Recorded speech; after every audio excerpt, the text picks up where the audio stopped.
करीब 160 मिलियन सालों तक धरती पर राज करने के बाद जब डायनासोर्स अपने अंत की तरफ बढ़े तो सत्ता जिसके हाथ में आई वो थे मैमल्स। 6.5 करोड़ साल पहले तक जब डायनासोर्स अपनी ताकत की नोक पर एनिमल किंगडम को दबाकर रखते थे तब ये जीव भी उसी जंगल का हिस्सा थे, लेकिन इनका अस्तित्व डायनासोर जैसे जानवरों के सामने कुछ भी नहीं था। उनसे ताकत में जीत पाना इन मैमल्स के लिए असंभव था, लेकिन आने वाला भविष्य इन्हीं मैमल्स के नाम लिखा जा चुका था। दोस्तों, 6 करोड़ साल पहले एस्टेरॉयड की तबाही डायनासोर्स के मौत का कारण बना, जिसका जिक्र हमने अपनी पिछली वीडियो में किया था। इसके पहले वीडियो में हमने जाना था कि डायनासोर धरती पर कैसे पनपे और उन्होंने कैसे अपना साम्राज्य फैलाया और एक एस्टेरॉयड की वजह से उन्होंने कैसे अपना सब कुछ खो दिया। कुछ प्रजातियों ने मिनटों में ही अपना दम तोड़ दिया, जबकि बाकी बचे 10% आबादी धीरे धीरे विलुप्त होते गई। तो चलिए शुरू करते हैं अपने आगे के सफर को और जानते हैं कि इन 10% आबादी को किस दौर से गुजरना पड़ा और इंसान का जन्म कैसे हुआ।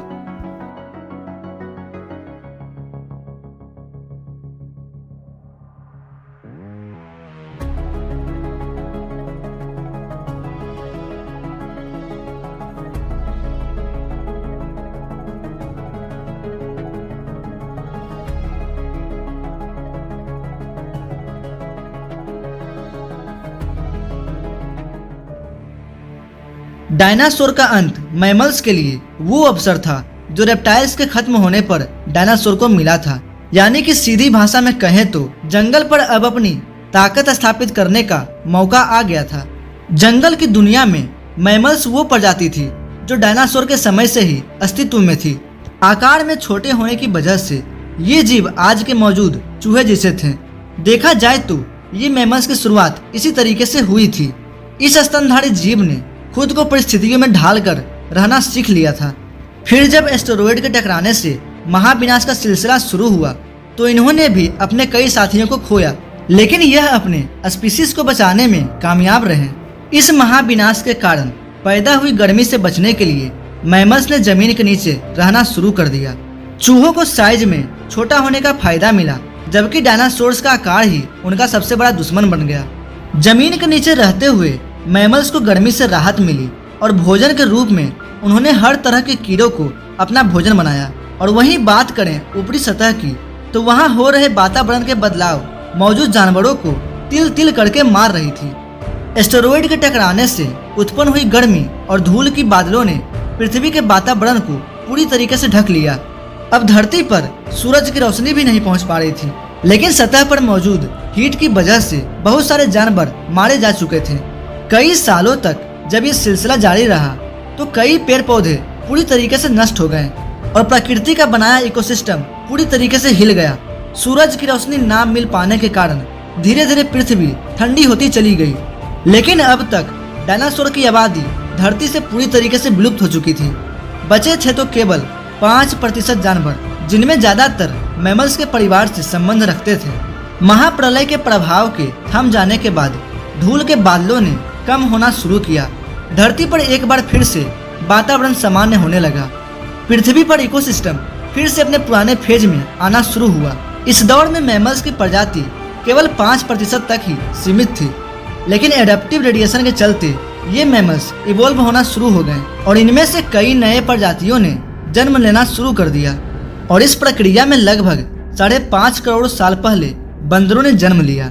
आपको बता दें कि शुरुआती बंदरों की शारीरिक बनावट आज से काफी अलग थी। इनके मुख पर आंखें आगे की ओर थी और शरीर छोटा था, लेकिन ये शारीरिक बनावट ज्यादा समय तक एक जैसे नहीं रहने वाले थे।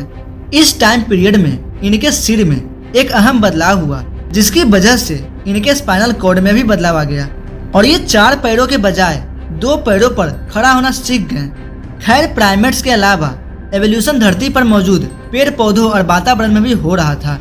वो पूरी तरीके से एक नॉर्मल फॉर्म में आ चुके थे और धरती का तापमान 24 डिग्री सेल्सियस तक पहुंच चुका था।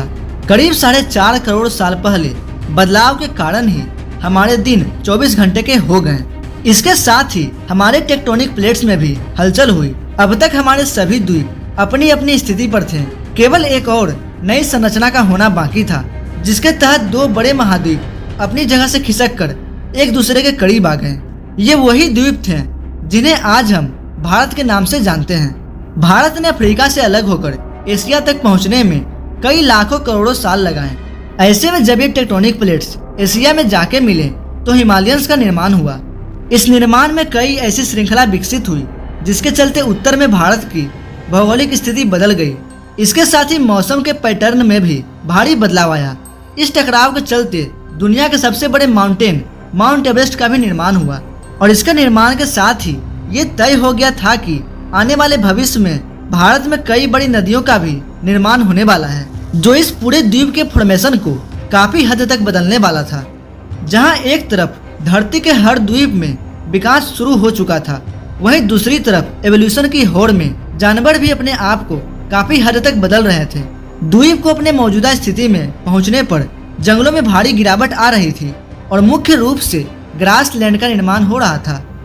उधर जानवर भी घास के मैदानों में रहने के लिए एडप्ट हो रहे थे और साथ ही साथ नई प्रजातियों का भी विकास हो रहा था जो ग्रास लैंड में अपना दबदबा बनाने की कोशिश कर रहे थे।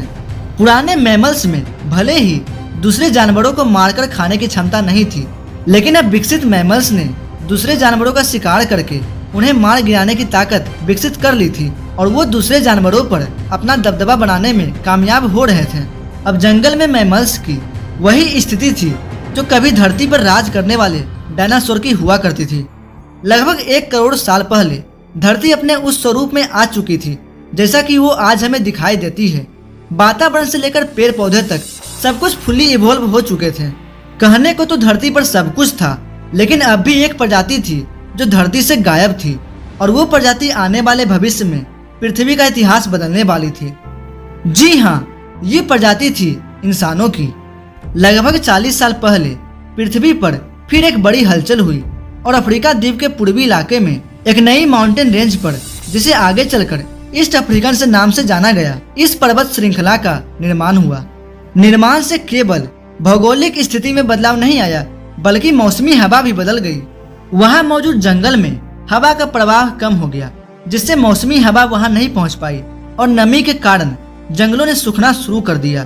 बारिश न होने की वजह से अफ्रीका का ये क्षेत्र काफी ड्राई हो गया, लेकिन इस जंगल में रहने वाले जानवरों ने हार नहीं मानी।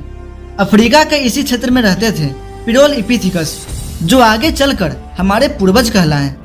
पेड़ पर रहने वाले ये बंदर एक टहनी से दूसरी टहनी पर जाने के लिए अपने आगे के हाथों का सहारा लेते थे और कभी कभी पेड़ों पर 2 पैरों पर भी खड़े हो जाते थे। हालांकि ये अभी जमीन पर नहीं चल पाए थे, लेकिन इनमें खड़े होने की क्षमता पहले से ही विकसित हो चुकी थी। इससे पता चलता है कि 2 पैरों पर चलना इंसानों की नहीं बल्कि एप्स की खोज थी। फर्क सिर्फ इतना था कि वो पेड़ों पर रहते थे, लेकिन जलवायु परिवर्तन के चलते वो जल्द ही जमीन पर उतरने वाले थे। इनमें से कई प्रजातियां चिंपांजी के रूप में विकसित हुई, तो वहीं कुछ प्रजातियां इंसान बनने के लिए विकसित हुई। इनकी आने वाली पीढ़ियों ने खुद को बनाने के लिए और अपने विस्तार के लिए पेड़ों से निकलकर जमीन का रुख अपनाया। आर्डीपिथिकस रेमेडीज ही वो पहले ऐसे जीव थे जो भोजन और एक नए घर की तलाश में पेड़ों से उतरकर जमीन पर आए। लाखों सालों के इस एवोल्यूशन में एप्स अफ्रीका के हर क्षेत्र में फैल गए थे, लेकिन इनके हाथ अभी भी काफी लंबे थे। पेड़ों पर इधर उधर झूलने की वजह से इनके हाथों का आकार बिल्कुल टांगों की तरह था। ऐसे में कई हजार सालों तक विकास से गुजर जाने के बाद इनके शरीर के ढांचे में काफी कुछ बदलाव आने लगा।